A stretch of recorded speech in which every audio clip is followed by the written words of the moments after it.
Welcome to Tim and Joel, Call It in the Ring. Our main show, Tuesday nights, talking about wrestling. I just watched a bunch of wrestling, I guess. How much would you say you watched? Give me ballpark here. About okay. Hold on. We got Raw. That's 3 hours almost. We got a Dynamite from last week that I just watched. Okay, yeah, you're all caught up there. It's a couple hours now. A couple hours. That's 5. Watch BTE. You know, it's like 15, 20. Yeah, I watched it.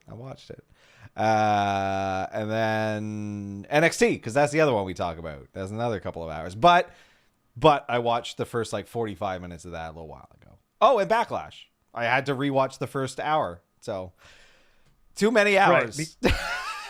Because you decided to come in and join our Fightful watch along an hour in and ask us, "Am I late?" To which I reply, "Buddy, the show started an hour ago." Yeah. Which is 7 o'clock so early. There's like little baby times for things to start. I mean, that's what they've been doing since the pandemic hit. They've been doing 7 p.m. No, even before then, it was 7 p.m. Just saying, you know, I'm from the music industry. You're from the music industry. No one shows up for shit on time. You show up an hour late.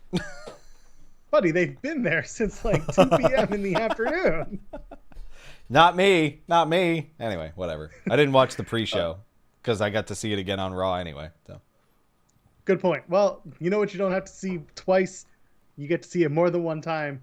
That's me asking you to like the video, to subscribe to us here on YouTube. And now you can catch us every Sunday at noon Eastern with SmackPack. We're talking about Smackdown, we're talking about Impact, and a little bit of NXT UK. That's what we're going to do moving forward, because here we'll talk about AEW, we'll talk about NXT, we'll talk about Raw, and we'll probably touch on the pay-per-view stuff. But we'll give our predictions on SmackPack. Are you confused? Perfect. That's what you want when you like the video. Just saying, we should have called it SmimPack. You know, just... It's just like doing the Team Tej thing, okay? Yeah. Is it Edge? Edges? No, it's Tej, obviously.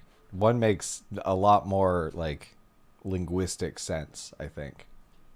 Fair. Okay.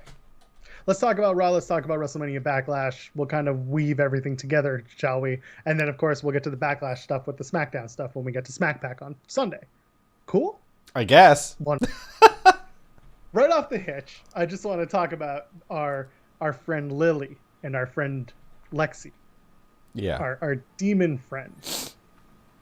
So they have eyes for someone, and we talked about it last year. I mean, we got you know, our friend Shayna with the stank leg last week, getting all wobbly legged. They're dragging this out a lot more than I expected. So, boy, are they! Well, this week they got Reggie, and they lit Reggie's face on fire. Yeah, his eyes are very sensitive to heat. It seems, because he was a solid foot away from that flame, but still very shook.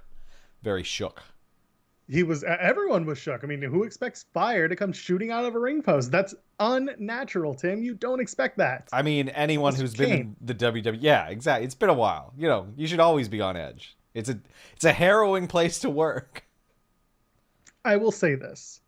Earlier in the night, when they did the Alexa's Playground segment with Natty and Tamina, while they did look a little lost, Tamina to me was the MVP of that segment. And that's not just because I do the whole Tamina stan gimmick on Twitter. The fact that she looked around and was like freaked out, and she made it look like she just didn't want to be there, and at the same time was like scared a little bit, was just perfect to me. I really enjoyed that. Yeah, it was good. It was pretty decent. Like, it's weird. You should be weirded out. You know, you're all grown ass women. And that's a creepy environment to be in.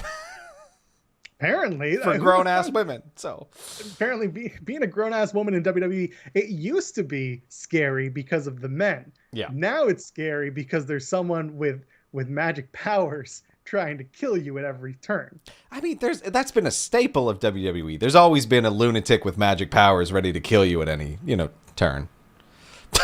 It hasn't been a woman in a long time. That's true. That's true. Shit in your bags. Jesus. So do we really think that Lilly and Alexa have eyes for the tag titles, for the women's tag titles?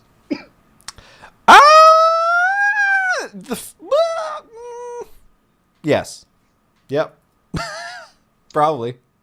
My feeling is those women's tag titles were never. Well, I mean, first of all, we know they were just made to appease a fan base that started the whole, let the women have tag titles, and then WWE was like, "Okay, we'll do it. We'll sell a bunch of tag titles." And people will be all like, "Oh, the women's evolution." But now it's become a sideshow because they don't know what to do with it. And and now it's just like, we're going to take the next cool thing and make a tag team out of them and push them to the women's tag team as a sideshow. Like Nia and Shayna were just put together and became a sideshow. And as we've said on the show, Shayna teaming with Nia was the best thing to happen to Shayna, who needed a gimmick that wasn't just mad MMA fighter. Yeah, for sure. So now we're going to get Lilly and Lexi as potentially a tag team that wins the tag titles. I'm all about it because it just further proves that the women's tag titles were never an actual thought out process. You know what? Put the doll on wires, make it do like missile drop kicks and stuff. Like, I mean, you've had matches where people wrestled like invisible men and stuff. Like, they wrestled God. Yeah, like let's just go all in. Let's get that doll on some wires. Just get someone wearing like theater blacks and like put it on a stick. My God. Yeah.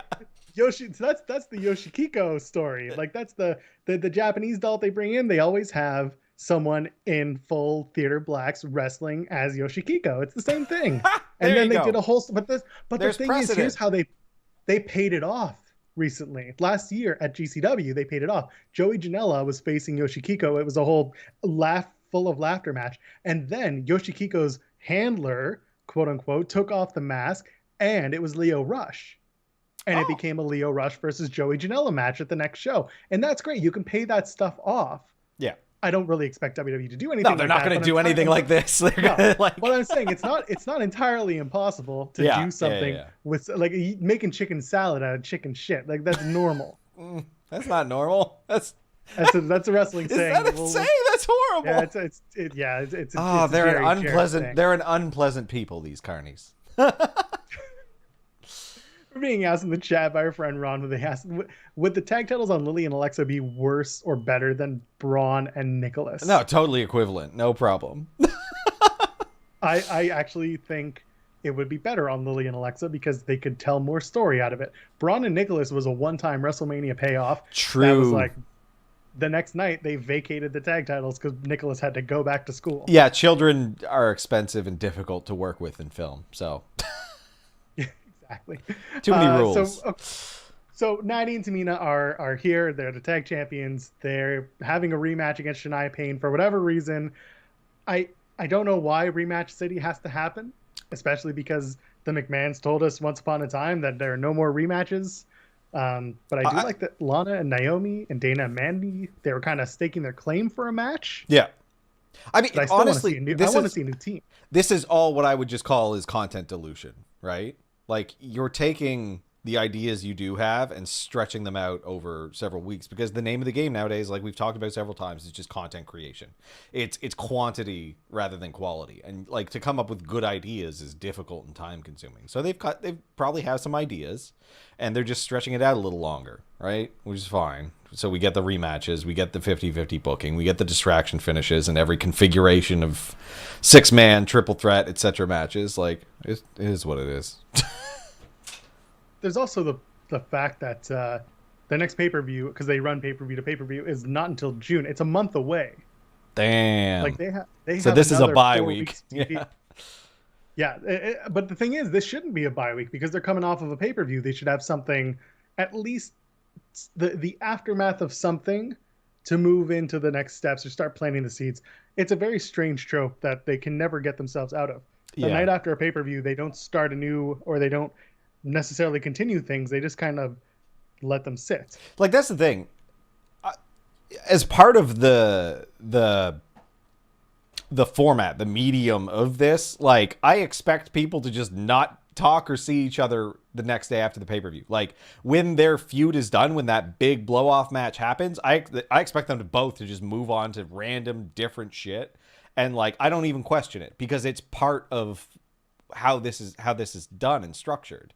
But they haven't been doing that for a long time, it feels like. So, right. And it's someone brought this up recently on a post show that I listened to, saying, when it's the Usos and Roman, they're almost telling the story as if they're not always together, or they're sequestered and haven't seen each other in months or even weeks, and they come together in the ring and they're trying to make it as true to life as possible. yeah. And like as if they've seen each other, but they haven't really talked about it, about whatever the problem is. And it's a very interesting tightrope to walk. Yeah, they deal with their format in weird ways. And like there's stuff that's super forgivable because of the nature of the thing that they don't lean on enough. Like they just let it they try to make stories bleed into each other, but they're very bad at it. I mean, listen, they tried to get zombies. They want zombies to bleed over. Talk about it. They got the zombies. It worked. They acquired them. They put them in a room. They stored them until they were needed, and then they distributed them. Presumably via truck of some sort or a herding system. Shepherding. I was gonna say, how do you get them from one place to another? How do you keep them in that locker room? Do you lock the door? Does someone feed them every few hours? How do the zombies work in their enclosed space before being herded to the ringside area where they have to then not eat the competitors who are presumably still alive, minus one of them? I assume they fed them just before, wrangling them out there because they weren't like that hungry. They stayed outside. They're respectful for the most part.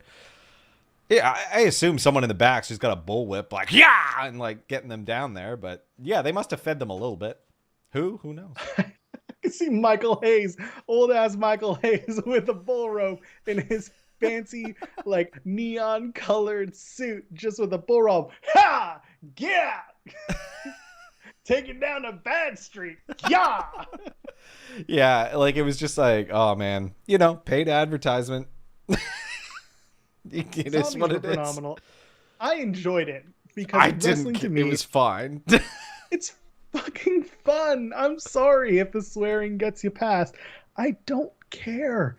It's wrestling. It's not meant to be serious. And and again, the discourse of the day, Tim, I don't know if you know, is old angry white guy Dave LaGreca from Busted Open Radio getting big mad over the idea that zombies are in his wrestling. Why? That's an insane thing to have much of an opinion on in a business that has seen an elderly woman give birth to a hand, has seen multiple people legitimately just die on screen and be resurrected, and or just magically show up and be fine, like Vince McMahon after being exploded. We had, let's see, the big boss man was hung. At one point. Hanged. Yeah. Hanged is the grammatical term. Okay, well, he was executed by the Undertaker, who has done multiple, like, both supernatural and illegal actions on TV without consequence. The Undertaker, who, by the way, is a dead character himself. Yeah. It's all stupid. I don't know why. I don't understand why we suddenly get upset or get concerned with this ridiculous shit when it's a comedy match. Like our friend Clayton's saying in the chat, it's a comedy match.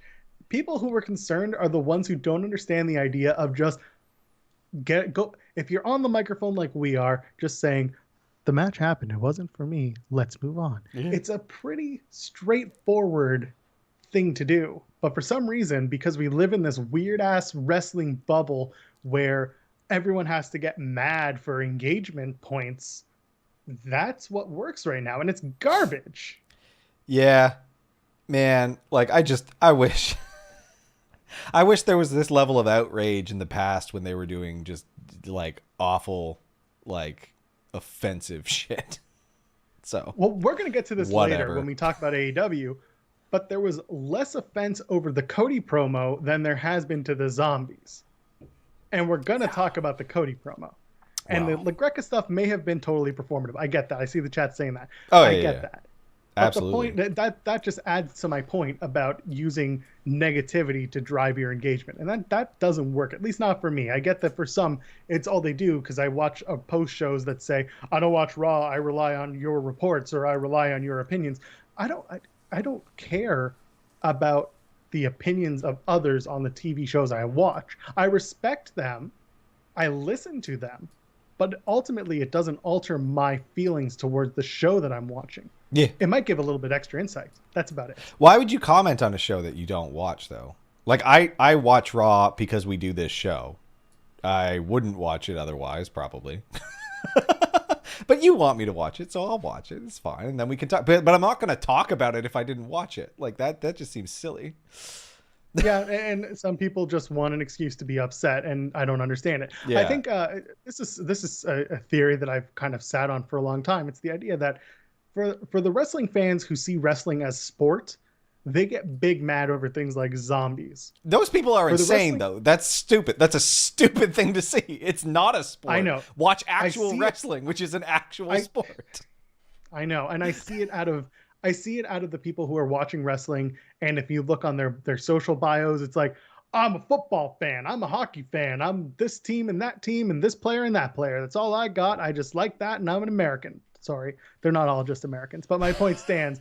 They're very much rooted under the same umbrellas. And then you get the other fan who might be more artistically minded, who might be more into wrestling because it's an art form, because it's expression, and because it's a theater act. That's where I more fall.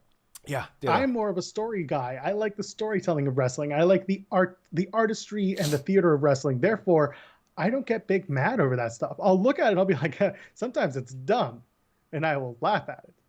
But I never see it as like this big problem in society that needs to be taken care of immediately, or wrestling is dead. No, I honestly, like, wrestling is... I would call it a negative force in society. Like, it's not a positive art form.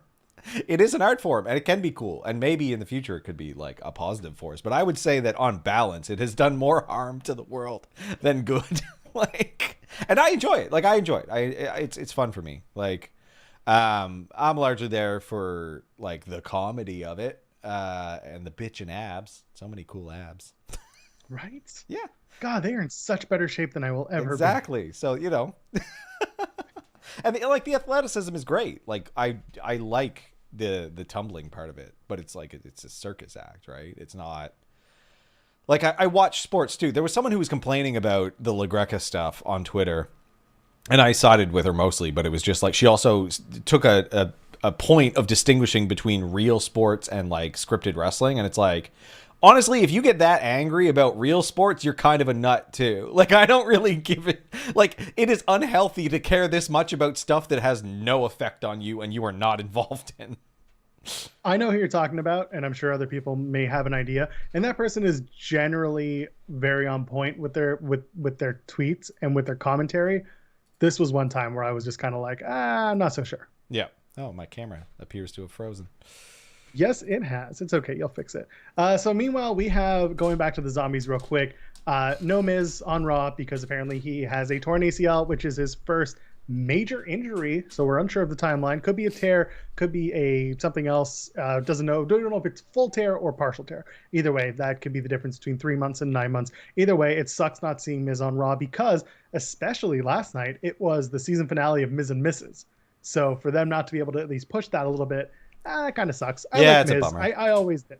He's fun. I'm glad, by the way, going to the match with Morrison the next night. Whatever, fine. Priest Morrison, another Lumberjack match. We'll get there. Priest says he's done with Miz and Morrison. Great.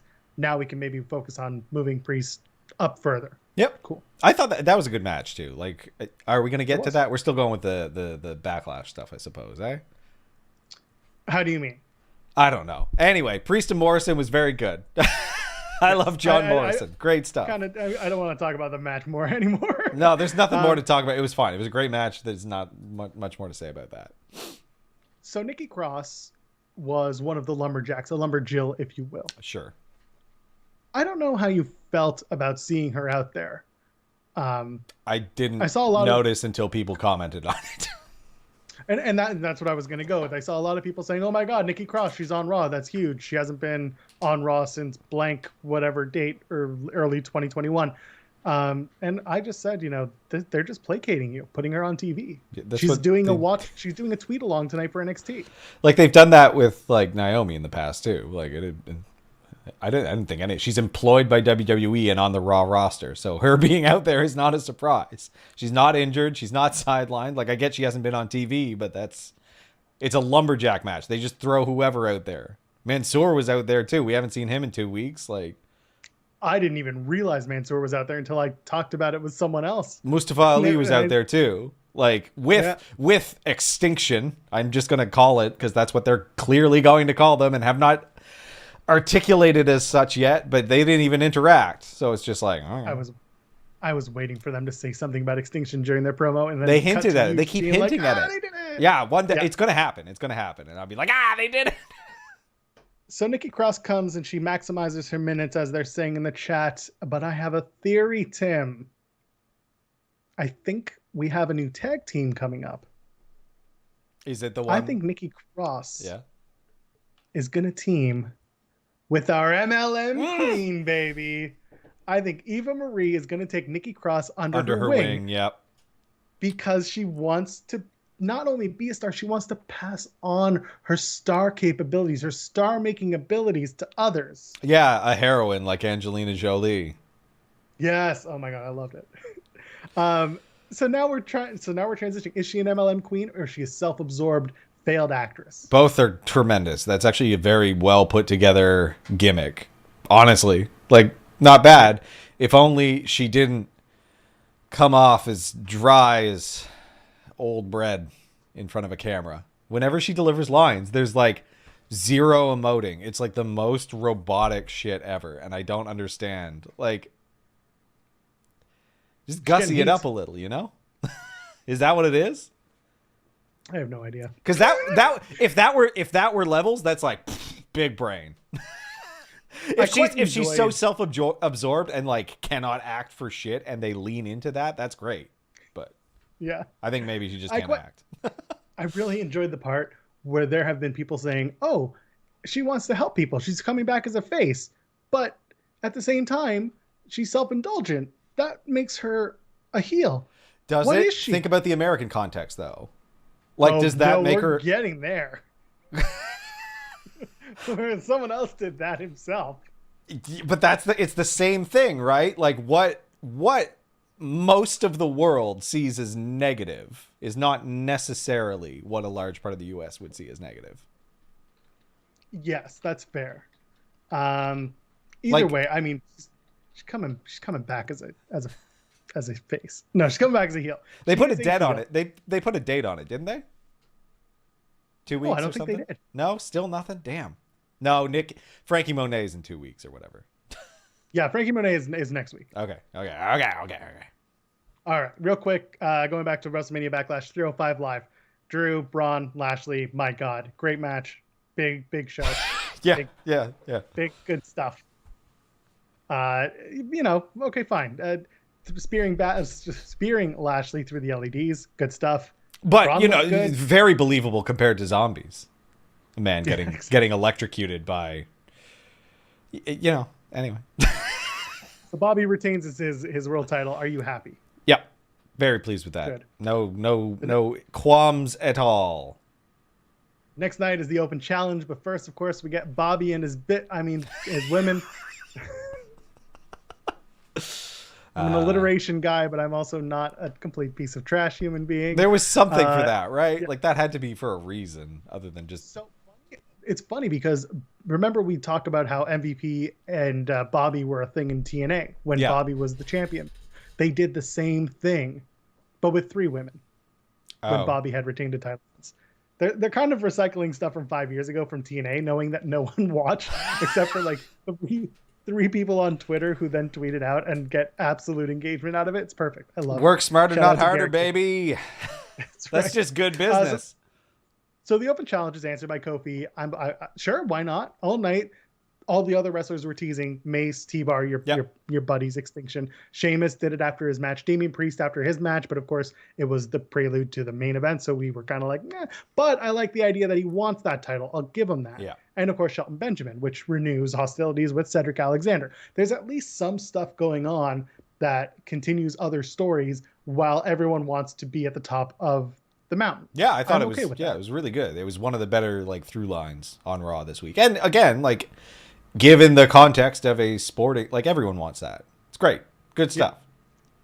So it was a good match. Great match. I mean, it's not for the title, but at least we start the conversation of Kofi moving back up in the ranks because they're not tag champions. They lost the tag titles to Omos and AJ. They lost it the rematch, so it's time to move up. It's time to do something different. I'm cool with that. Yeah, I am a little tired of like the trombone distraction stuff. That's gonna like twice in one night was just like, and I know Drew came out and like caned him, but like I don't. The man has a sword and he uses a cane. I don't know. Don't like I'm not a big fan of what the New Day are doing right now. I'm a little bored by it. Maybe this will change your mind. Yeah, it might spark up something new. I think they just need something fresh right now because right now it's been the same shtick over and over again for the last few months. Well, speaking of the same shtick over and over again, Asuka, Charlotte, and Rhea Ripley have themselves a great pay-per-view match. Has a weird camera finish. They missed the finish with Charlotte being on the apron and then being off the apron. She couldn't break up the 3 count. Yeah, they didn't. The match. I thought that was weird. You couldn't see that because she was very much in a position to stop the count, and then you didn't see her. So I guess she fell off the apron after she kicked her, and that was it. But yeah, it really just came down to production not catching the right things, so people were a bit confused by that. I get it. It was what it was. Yeah. And then the next night you have Rhea. I had Rhea defeating Asuka again. That was at WrestleMania Backlash. But for some reason, Asuka gets another shot the next night in order by basically going up with Charlotte one-on-one. And Asuka wins the match against Charlotte. Again, another great match. Those two have always had chemistry, but we're seeing the same shit I again. actually didn't enjoy the match at all. But whatever. Really? Yeah, it wasn't for me. It just felt like clumsy through a lot of it. I wasn't feeling it. So. All right, that's fair. I mean, I enjoyed it. It was good. I thought it was a good match. Asuka won clean. That happens. Cool. Wonderful. Yeah. One of two. Well, no, she didn't even win. She won clean in that nobody. Rhea was up on the apron seconds before she was pinned, and it was a small package victory. So All right, fine. It wasn't a clean win. There were only really 2 clean wins last night, and that was Garza and Sheamus. So either way, we're stretching it out more because, like we said, Hell in a Cell is June 20th. It's a month away. Yeah. So I assume Charlotte and Rhea is going to be the Hell in a Cell match. If we assume the women's title gets a Hell in a Cell match, I don't know if Charlotte and Rhea need it. No. But I think the Asuka title shot will be on TV on Raw as a big Raw match instead of being on pay-per-view. Had to guess. Yeah. I don't know. Didn't really like. I feel like Rhea, we need to be given more time, like, to see her personality, because right now I'm not getting that she has one. Like, it's just she's out there being like combative, defiant, I guess. Like, give me new competition, but there's nothing there. She's sitting there as like a weird tweener, and I don't know. I want to see more of her and less of Charlotte and Asuka. Like. That's fair. Yeah, I get what you're saying. Like, put her in a match at least. Like, and like have both. Like, you can have the Charlotte and Asuka match, but at least have Rhea like wrestle. So, but I don't know. Not enough women. How about more Adnan Verk? How about Verk Watch week 5? I mean, he's fine. He said something this week. I can't remember what it was. Another weird thing. Called Sheamus the ginger-headed juggernaut. I liked that. That one was good. I don't have a problem with that at all. I loved it. He was good at the pay-per-view. Okay, he was fine. One thing I noticed on Raw more than I have in the past weeks is that he's constantly deferring to Graves or Saxton instead of telling the story himself in the match. He's supposed to be the play-by-play guy who actually tells you what's happening in the match, what's the point of everything, and then deferring to the wrestlers to his left and right to get their takes inside. As formerly active performers, people inside. Instead, he's deferring them to tell the story for him, which to me doesn't make much sense. He's trying to act as a host instead of a play-by-play guy. Yeah, and Corey's been doing this bit where he just like rips on him like a lot. He's become the Michael Cole of it. So like, he's being told. He's 100% being told to rip on Adnan Burke. So like, that's how they're gonna build it. It's obvious they're gonna have him as like this guy who just gets kind of dug at all the time. But like, I don't know. And he's got the voice for it, right? Because he's got that baseball voice. So yeah. Well, meanwhile, Pat McAfee, Michael Cole, to me, are actually so good. A way more natural and way more fluid tag team on the microphone. I liked it. I'm shocked at Pat McAfee. I didn't know he was that into this. Like, he's really into wrestling and he's doing this job and he's excited and passionate about it. It's interesting. Love it. Yeah. Speaking of interesting, like the video, would you? Subscribe to the channel, okay? Leave us a comment if you like what you're hearing. Maybe you want to hear something different. Let us know. We always love to hear our friends tell us how we can get into their ears more. Let's talk about AEW, because I liked hearing Wild Thing in my ears when Mox came out for his match against Yuji Nagata for the IWGP US Heavyweight Championship. I was so happy with that. A lot of people were. I don't get it. That's because I don't have any context. It's a tribute to Onita. Onita's had death matches. Nagata's had matches with Onita. It was a thing. Yeah. It was nice. Over my head, but it's a good song. Yeah, it is a good song. Yuji Nagata looked great. The mutual respect post-match was really fun for me. I liked seeing that. It was good. Yeah. And then Ren Narita, who was with Yuji Nagata, he actually is competing on Dark probably tonight. Don't change the channel yet. But as we speak, he's probably doing it. The Dark is whatever. You can watch Dark anytime. But Ren Narita, working Dark is a nice little touch. It's good. It's cute. Yeah. Good match. Easy peasy. Great match. Tomorrow night on AEW Dynamite, Mox is going to team up with Eddie Kingston. He's going to take on the Acclaimed. And I assume after that, there'll be the announcement of Moxley and Kingston versus the Young Bucks at Double or Nothing. Because they're going to announce the entire card. That's part of their gimmick. Yeah, get it all out there. Lay it all on the line. Speaking of the Bucks, they took on SCU last week. My God, there was so much blood. So much blood. Like, it was just... I looked up, I looked down, then I looked back up, and the whole ring's covered in blood. You watched BTE this week. I did, yes, yeah. You saw the Christopher Daniels promo. It was good. What did you think? Tell me what you thought about it. I mean, it felt real, right? Like, he's an older guy, and this is coming up in reality for him, and it's hard. Like, we all get older, and we all. This is a young man's game, really. Like, there's no bones about it. So you can feel that. I'm sure it wasn't difficult for him to muster that, because that's front of mind, and it hurts, but we're all mortal beings. It was a really good promo, like you said. It was, talking about knowing when to leave, knowing, and then not wanting to leave. I like the idea that they did it in one confined space with a single door. If you go and watch the promo on BT, it was actually a pretty good episode of BT this past week. There were a couple things, whatever, fine. But for what it was, that Chris Daniels promo to open the show was very good. Yeah. BT. That's that of all the things that they were showing on BTE versus not showing on Dynamite. That is something I hope they go back to. Yeah, we want to talk about good promos. They could have aired that one.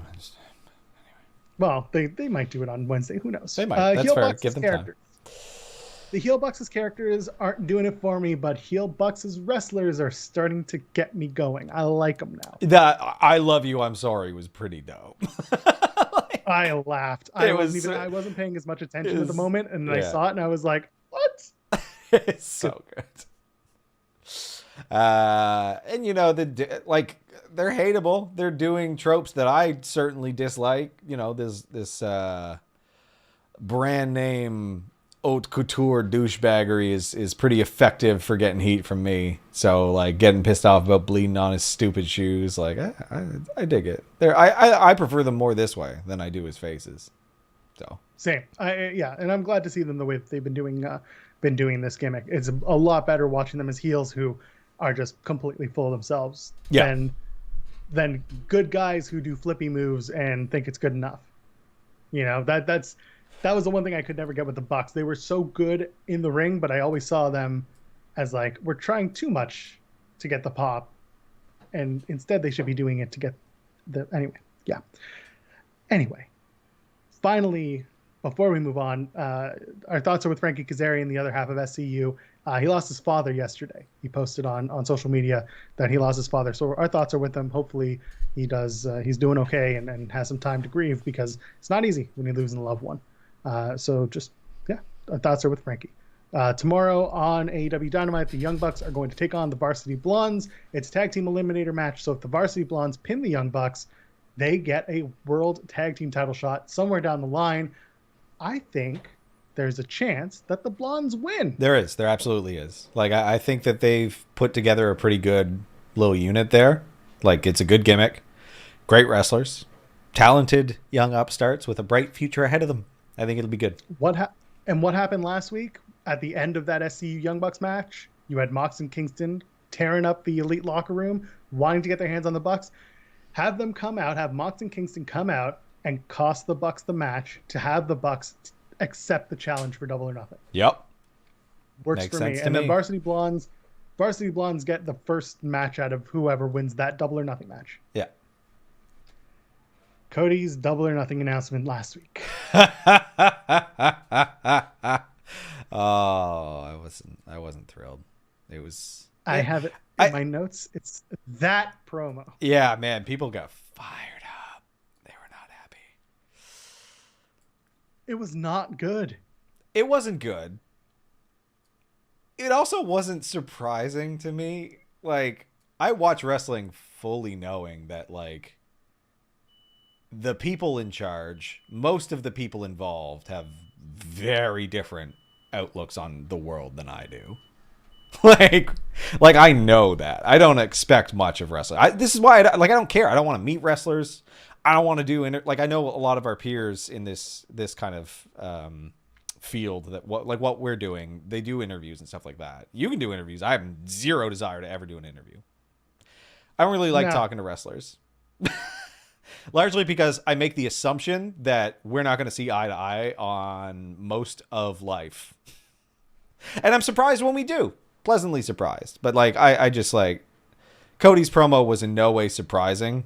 It is, like I find it funny when these types of guys try to wax poetic about anything other than wrestling, because it always comes off as ridiculous. Like the ignorance in it is not at all surprising. But it's not surprising.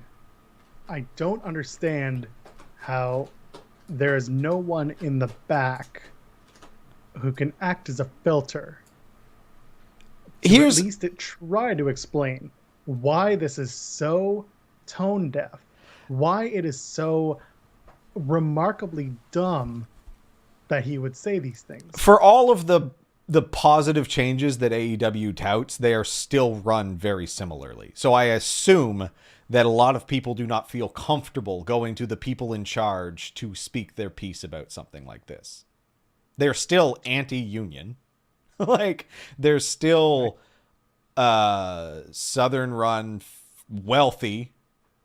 Like, they have, while they might be like socially a bit more woke, they are still like old money, like through and through.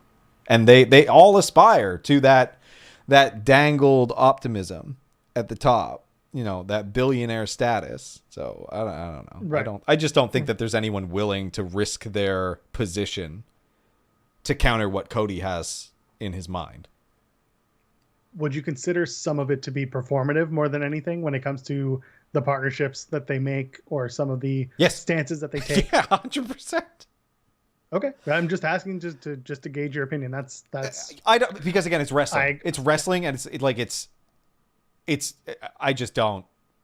I don't think that any of them are really like that. Look, WWE has done awful things, and I'm sure AEW will over time too, because they're a very wealthy company looking to profit. Because like companies don't have morals. It's in their design kind of not to. Yeah. Like, billionaires are not your friends. And, if you're not a billionaire, if you've ever felt empathy for someone who wasn't you and yours, you're never going to be a billionaire. It takes a certain kind of person to hoard that much wealth. And like, it's so abstract that people don't really understand it. Like, it's crazy. No one ever needs that much. And it shouldn't be aspired to. When it's Shahid Khan, right? His father, the Pakistani bumper man that Cody referred to. Cody referred to him, yes. Yeah, he failed to mention it was Tony Khan's daddy. Oh, because it was the undertones. That was the undertones. Anyway, when he started his company, the U.S. income tax rate was 70%. At the top tier income tax rate was 70%. The corporate tax rate, I think, was like 46 or 48%. Is like, different world. You're not seeing a whole lot of bootstrapping, even though I highly doubt that it was so, like, you don't get the full picture when someone goes from rags to riches. You don't see all the people who got stepped on, all the ideas who got stolen, all the laborers who were paid less than a living wage. Like, it was a different bloody world when he got his money. And now you're seeing that doesn't much change. The children of those rich people continue to get the bulk of the money, and then they start all the companies, and then they get more billionaire. Like, anyway, 400 families in the U.S. control 60% of the wealth. Or, well, the same wealth as 60% of the population. So it's like, I don't know. It's frustrating to see that ridiculous skip over this UK versus US narrative, which is just so silly. And, like, I don't know what they're doing with it, but a go-go on Twitter is not playing the heel. He's very much the face. So maybe this was a smart move because, you know, maybe they wanted to create more complex, nuanced characters, and Cody is nationalist, tribalist icon to some, and heel to others. Like, I don't know. This plays into something that I've mentioned. I don't know if I've mentioned it on this show, but Matt McCarthy from We Watch Wrestling has brought this up multiple times, that either Cody is entirely tone deaf and has absolutely no clue what he's talking about and just thinks he's getting praise, or he's playing 4D chess as a heel, understands that this will get him heat, and is very slowly plotting that turn so that he can go back and reference all this shit. It could very well be that we get to Double or Nothing, Ogogo is cheered, and it gets to a point where he punches Cody so hard that by Wednesday, Cody is singing God Save the Queen on Dynamite. Yeah, and like, if that's his game, good. Like, I don't really complain. Like, but the way he delivered that promo with, like, this almost, like, extreme narcissistic sincerity was, like, uncomfortable. Because it's like, this doesn't lead to good things. I get that it's been in the American narrative of their own culture for a very, very long time. Like, I loved Rocky IV when I was a kid, but it was not a healthy attitude. Like, it doesn't lead to good things. Like, it's tribalism. It's American exceptionalism is nationalism, which leads to dehumanization and othering, which makes it much easier for people to commit violence against other groups. We shouldn't be valorizing groups of people like that because everybody's complicated. Like, there is good and bad in everyone and all groups. So it's frustrating to see this type of stuff parroted. Because, like, there are a number of people who are very receptive to that. The audience was by and large cheering him during it. And it's against the UK, which, like, by every metric, you know, I know the US doesn't care about the UN, but, like, by the UN's metrics, like, the UK is modestly ahead of the US on most categories. And the UK, I would even consider still not a great country. Like, same with us. Like, we're on, you know, similar footing in that there's, like, good progressive steps, but still a lot of deficiencies. I don't know. It just seems stupid, UK versus US. Like, it's like you're very similar in a lot of ways. Like, yeah. So we're going back to this match, and Cody is going to bring up for one night, he will be the American Dream. So this kind of prompted, just going back to wrestling news. I know. And I like that our conversation, by the way, is coming back not about racism, because that is not a conversation for us to necessarily be having. I am very happy that we're discussing more about the inequality of wealth undertones. Yeah. Instead of the racist undertones, because that's not our conversation. Because that exists too, but yeah. Look, other people are having that conversation. Yeah. We don't feel comfortable wading into that. Yeah, I want to add a to disclaimer to this real quick, though. Like, when I'm talking about this, like, I hate talking about stuff like this without taking the time to do, like, a decent number of research. I could counter every one of Cody's points by, like, spending the time to read through a bunch of stuff and give you examples of why this is a fantasy. Like, the little things that he was poking at were not really the serious problems. Like, he you know, casually danced around the real problems and, like, you know, held up 1961 desegregating schools as like a point of pride. I can't watch as much wrestling as I do and talk about this as intelligently as I should, because like it's just not possible. I need to read and cite things and actually do the work. And frankly, like, wrestlers care too much about wrestling to talk coherently about anything like that. So it's really frustrating that expertise has been muddled by the profit incentive so that we can't even look to experts in a lot of cases, because money talks and gets you to get people to say whatever you need them to say. But, like, if someone's talking about this and is not very boring and long-winded, it's not worth listening to. So I don't know. And that's when our viewership dipped to 1. No, I'm just kidding. I talk about wrestling and, like, whatever. This is a dumb promo. Full stop. It was a dumb. It was a promo. boring, awkward segment, and I wish I had that time that I spent watching it back. So what I was gonna say with the American Dream gimmick. So recently, Cody had to abandon the trademark appeal for it because he hadn't shown that he's used it in the entertainment sphere. Him doing this for Double or Nothing as the American Dream is literally him having the excuse to go back to the USPTO, put forth the trademark patent on the American Dream and take it back, because he can finally say, I used it in the entertainment sphere. So here we are. Let's go to Bulgaria, where Miro has defeated Darby Allin for the TNT title in a match that was really good. And I theorized it was supposed to be a squash, but they had to call an audible because of the whole Cassidy and Pac situation, which we won't get too far into, because Cassidy and Pac, it was a fine match, but it was screwed because of Cassidy's, he got his bell rung. Yeah, a little bit shook. So, yeah, I mean, I think it was supposed to be just a full-on Miro squash, but I'm actually really happy it wasn't in the end. It was great. Miro...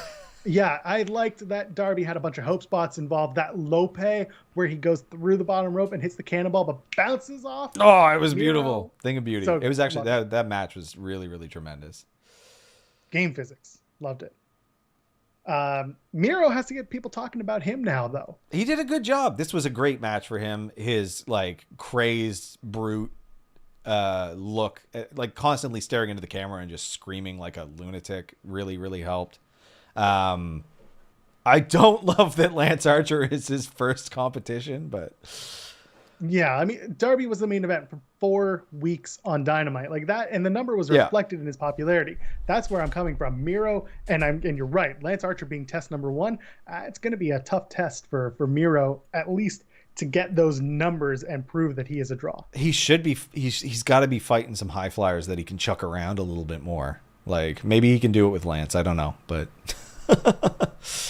something we'll find out. I'm sure they're going to celebrate that title win tomorrow night on Dynamite. Also tomorrow, Serena Deeb is back in action. Yeah. She has the NWA Women's title. She's putting it up against Red Velvet. The winner of this match stays in AEW, right? Sorry, I don't know if you know do you know the NWA trope right now? No, I do not. I don't follow that in any way.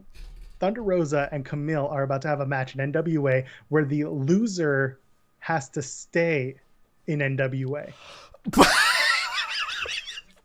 That doesn't seem like a good thing to put on your product. Boy, howdy. And if you ask our friend Jeremy Lambert over at Fightful, he'll tell you all about covering NWA. I watched the show earlier tonight before we went live. Oh, man, it's not good. NWA had such a fall from grace. They had 3 excellent weeks of coming back from TV, and then they had Jim Cornette say something profoundly racist, get booted, and then they had their executive producer get booted because he got called out in the speaking out movement. That I'm aware of. Rightfully so, because he was garbage. And now they just have they have an echo chamber of bad ideas is what NWA They has. employed Jim Cornette recently? Yep. Yep. When they started back on TV. God, Billy Corgan's a douchebag. The thing is, Cornette, when he's talking wrestling and he's not being a caricature of himself, can actually be entertaining. I believe that. He's still unpleasant. Like, he is, but like when you watch him on Dark Side of the Ring, he's actually very knowledgeable and he has a really good stance on the history of wrestling. Yeah, I think he just needs to be smoking pot 24/7 to chill the fuck out. Well, that's exactly it. And I'm not a Cornette stan, but I understand where his character begins and the person is kind of ended. And the caricature begins, because that's another part of him too. But going back to the NWA title match tomorrow night on Dynamite, it's good to see Serena back because she had been injured for a little bit. I like seeing Red Velvet back because she's been kind of silently winning matches on Dark again. Yep. This is an opportunity for her. Now, hear me out. Jade Cargill versus Serena Deeb for the NWA Women's title. I don't know. I don't watch NWA. Well, Deeb is just, she's been around for a long time. Oh yeah, I keep forgetting that they put the title up on Dynamite for some reason. Baffling to me why you would allow that as a company, but I would hate Jade Cargill as an NWA wrestler on their TV because she would be just treated poorly. Yeah, I would. But I think the idea of Serena Deeb leading the newbie Jade Cargill to a great singles match would do great things for Jade. That's what I think. Yeah. Anyway, let's talk about NXT because we're running out of time. Yeah, sorry, I went on a not as coherent rant as I would have liked, but it's fine. Fine, we'll clip it, put it on the VOD. Kushida and Escobar. Please don't. Wow, two calls. Yeah, that was a great match. That was a very, very good match. I was such a big fan of Vic Joseph yelling "truck, don't go to commercial." I was going to say the same thing. That was the best. Like, thing is, you can't use that more than like once a year. No. So now it's it. That's it. That was the perfect. Well use used. But now Well can't used. Go to it again. Yeah.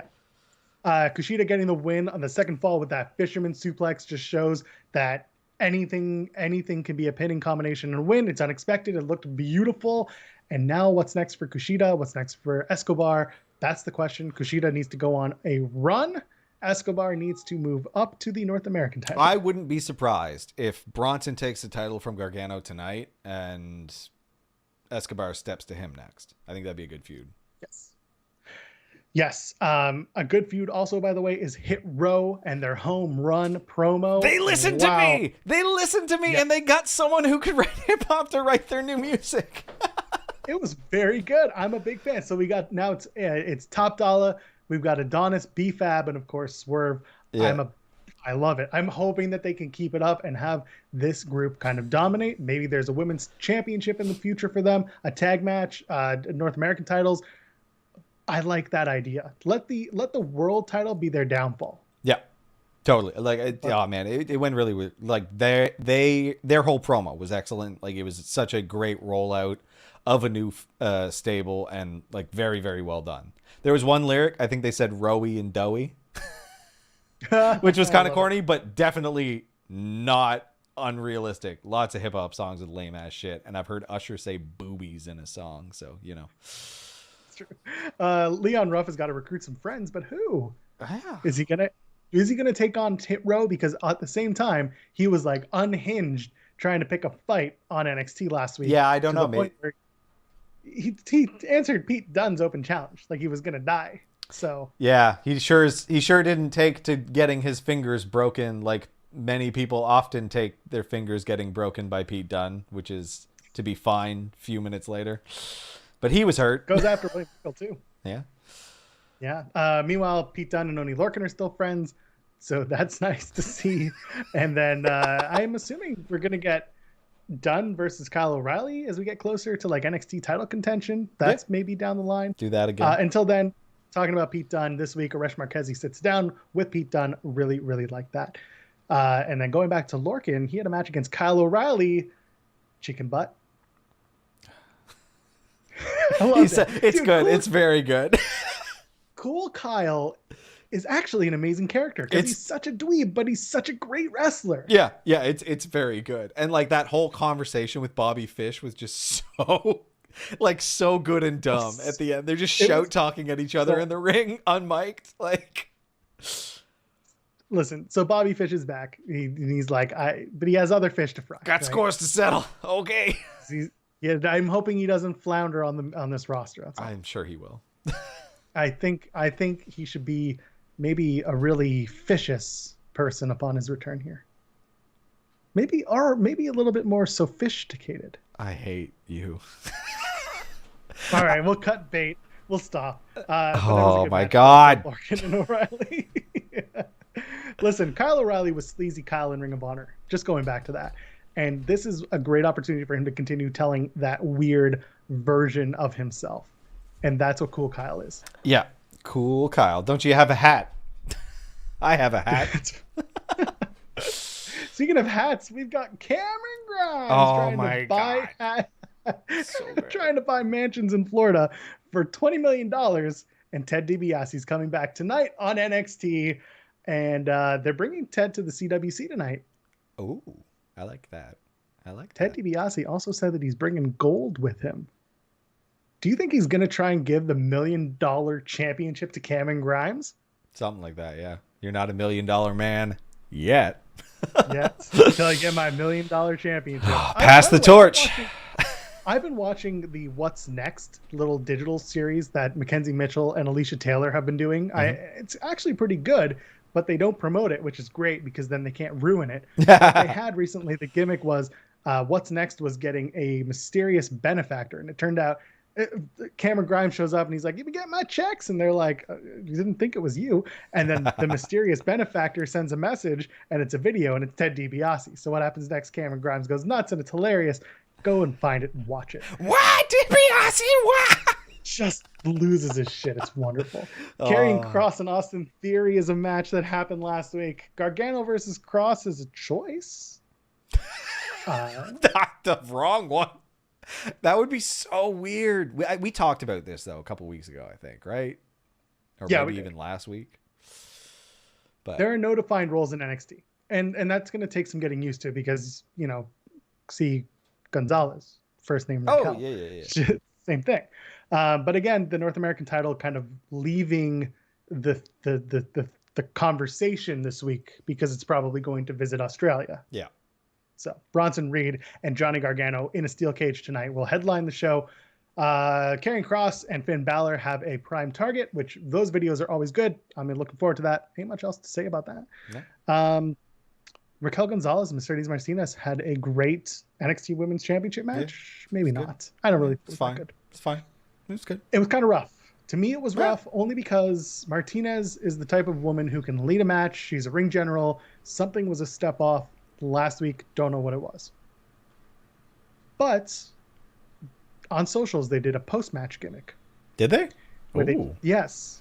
They did a mutual sign of respect between Raquel and Mercedes Martinez. Dakota Kai's in the background, rolling her eyes. She's not happy about it. Goes the opposite way, slams the door, and Mercedes Martinez kind of rolls her eyes. So we're getting closer to that Dakota Kai Raquel Gonzalez split. Yeah, that's fine. Again, I think it'd be better served like letting it drag out a little bit longer, but the running strikes issues Clayton mentions. Yeah. Finally this week, Zoe Stark's going to take on Toni Storm. Here's the problem. Toni Storm needs a win. Zoe Stark doesn't need to lose. You've also got Zeta Ramir and Saray in the fold somewhere. So I don't know. I'm kind of surprised that Toni hasn't been brought up to Raw or SmackDown yet. Yeah, they could use it. Kind of thought it would have happened already. Yeah. There's nothing left for her to do, really, right? She's had stuff. Stuff is right. But other than that, I can't see anything else that's going on tonight. That is NXT. That's just the 4 segments that have been called. Cool. We made it. Tim, tell them so they can find you on the internet. At TimStoneP, TIMBSTONEP on Twitter. Find the show at Tim and Joel Pod. We'll be back on Sunday at noon Eastern for SmackPack. We'll talk SmackDown, we'll talk Impact, we'll talk NXT UK, and we will round out the WrestleMania Backlash stuff. I'm at Joel Pearl, JoelPearl, also twitch.tv/Joel Pearl. I will see you all whenever, and we'll see you on Sunday for SmackPack. Enjoy your evening. Weevening.